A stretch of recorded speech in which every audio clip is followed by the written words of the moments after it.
Cumhuriyetimizin kurucusu, eşsiz dehamız Gazi Mustafa Kemal Atatürk'ün en karanlık krizlerde bile milletinin elini nasıl sımsıkı tuttuğuna ve ülkesini bir kez daha nasıl ayağa kaldırdığına şahitlik edeceğimiz bu tarihi yolculuğa çıkmadan önce Hasanoğlan Köy Enstitüsü kanalı olarak büyük bir özenle hazırladığımız bu belgeseli beğenmeyi ve kanalımıza abone olmayı lütfen unutmayın.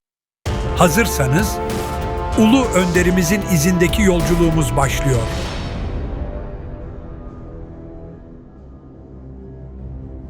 Türkiye Cumhuriyeti, Mustafa Kemal Atatürk önderliğinde verilen ve uzun süren bir bağımsızlık mücadelesinden sonra kurulmuştu. Ülkenin bağımsızlığını kazanmasını sağlayan Atatürk, bu yeni devletin muasır medeniyetler seviyesine çıkabilmesi için büyük devrimler planlıyordu. Ancak 1929 yılında Amerika'da meydana gelen ve bütün dünyayı etkileyen büyük ekonomik buhran Türkiye'yi de derinden sarsmıştı. Tarımsal ürünlerin fiyatlarında yaşanan büyük düşüş halkı çok zor duruma sokmuştu.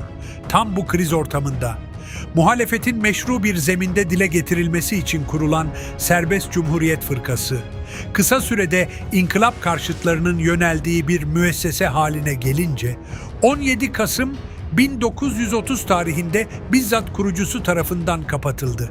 İşte tam o gün Gazi Mustafa Kemal Atatürk, ülkenin iktisadi durumunu tetkik etmek ve partinin kapatılma gerekçesini halkla paylaşmak için tarihi bir yurt gezisine çıktı. Bu gezi hem Cumhuriyet'in ekonomik rotasını çizecek hem de devletçiliğin ve dev sanayi atılımlarının başlangıcı olacaktı.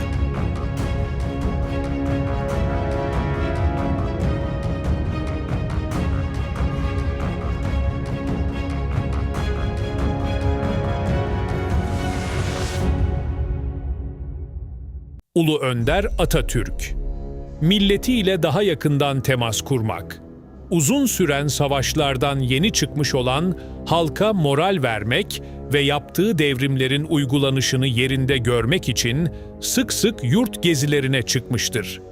Gerekli kamuoyu desteğini sağladığına inandıktan sonra da yapmak istediği devrimleri Türkiye Büyük Millet Meclisi'nde uygulamaya geçirmiştir.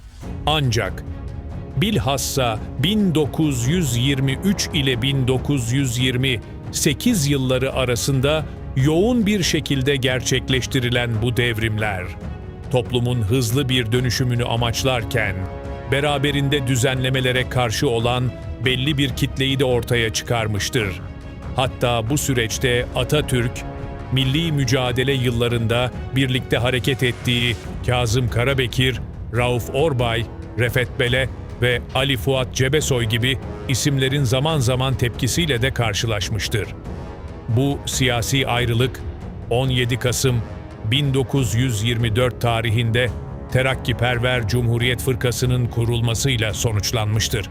Fakat 25 Şubat 1925 günü başlayan Şeyh Said isyanının bastırılmasından sonra hükümet isyanla alakası olduğu gerekçesiyle 3 Haziran 1925 tarihinde bu fırkayı kapatma kararı almıştır. Devrimler ise bu fırkanın kapatılmasından sonra da Cumhuriyet Halk Fırkası çatısı altında kararlılıkla devam etmiştir.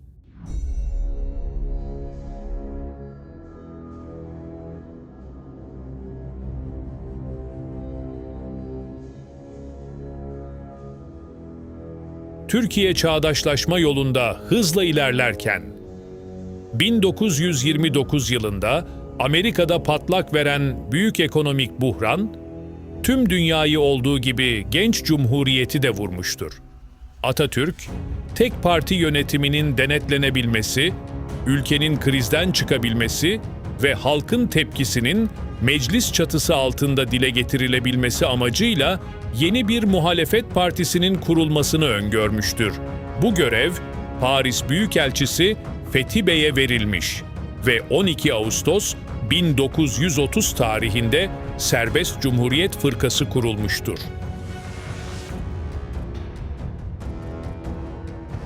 Ancak fırka, uzun süredir susturulan muhalefet ile inkılap karşıtlarının yöneldiği bir müessese haline gelince, Fethi Bey, 17 Kasım 1930 tarihinde partiyi kapatmak zorunda kalmıştır.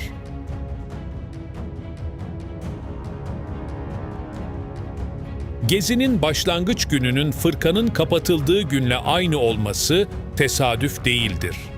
Atatürk, yurt genelindeki iktisadi durumu tetkik etmenin yanı sıra, halkın yeni partiye olan ilgisini anlamak ve kapatılma gerekçesini onlarla doğrudan paylaşmak istemiştir.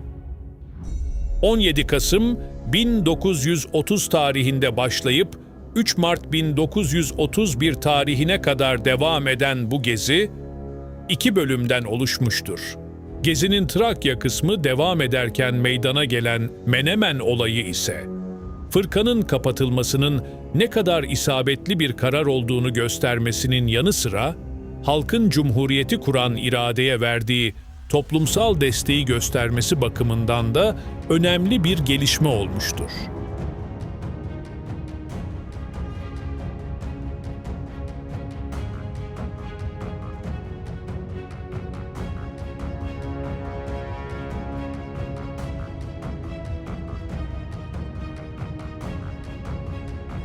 Gazi, bu uzun yolculuğun 17 Mart 1930'da başlayıp 6 Ocak 1931'e kadar süren ilk aşamasında Kayseri, Sivas, Tokat, Turhal, Amasya, Samsun, Çarşamba, Trabzon, İstanbul, Yalova, Alpullu, Kırklareli, Edirne, Mudanya ve Bursa'yı ziyaret ederek Ankara'ya dönmüştür.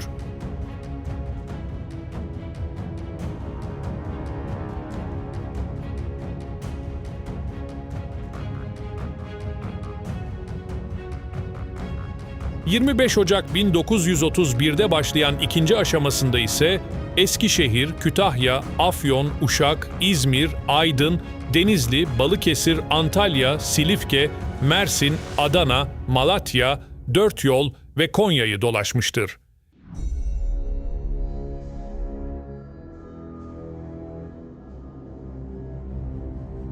Güzergahın belirlenmesinde demiryolu ve denizyolu ulaşım imkanları temel etken olmuştur. Bilhassa iktisadi potansiyellerinden dolayı İstanbul, İzmir ve Konya'da uzun süreler kalınmış.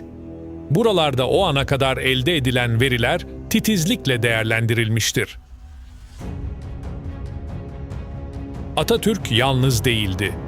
Gezi esnasında kendisine çeşitli bakanlıklardan birçok uzman katılmıştı. Bu uzmanlar, vilayetlerdeki kamu kurumlarının yanı sıra ticaret odası, ziraat odası ve esnaf teşkilatlarını ziyaret etmiş, vatandaşlarla bizzat görüşerek halkın gerçek sorunlarını dinlemişlerdir. Bu sayede sorunların çözümüne yönelik yerinde ve gerçekçi tedbirler almak mümkün olmuştur.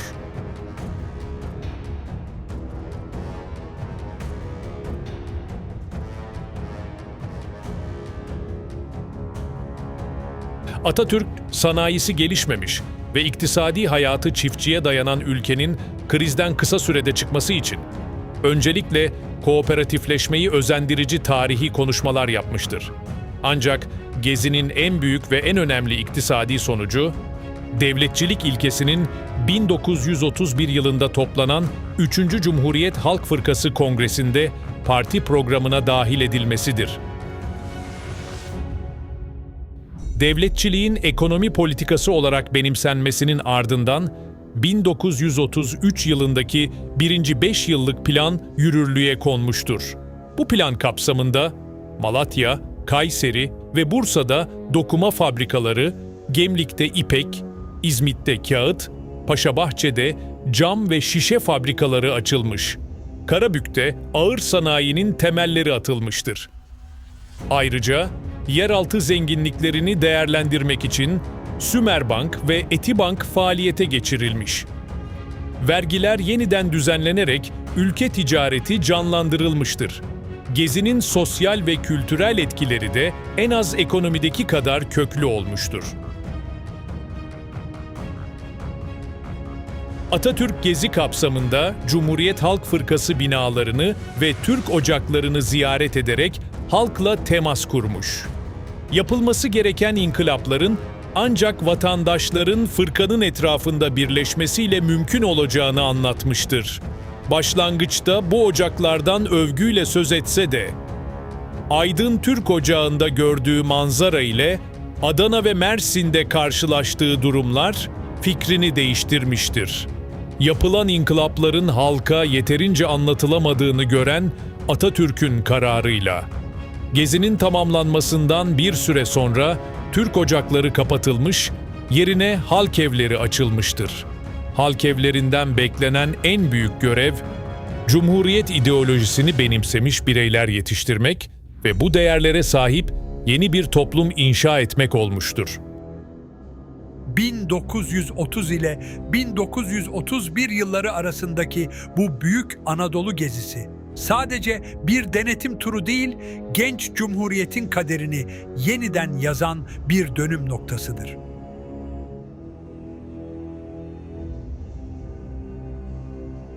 Ekonomide devletçiliğin parti programına alınması ve kurulan dev fabrikalarla sanayileşmenin başlaması, sosyal ve kültürel sahada ise Türk ocaklarının kapatılarak aydınlanmanın yeni yuvası olacak halk evlerinin doğuşu bu tarihi gezinin en somut miraslarıdır. Atatürk'ün ülkeyi büyük buhranın etkilerinden kurtarmak için bizzat sahaya indiği bu uzun yolculuk, Cumhuriyet Türkiye'sinde yepyeni ve aydınlık bir dönemin başlangıcı olmuştur.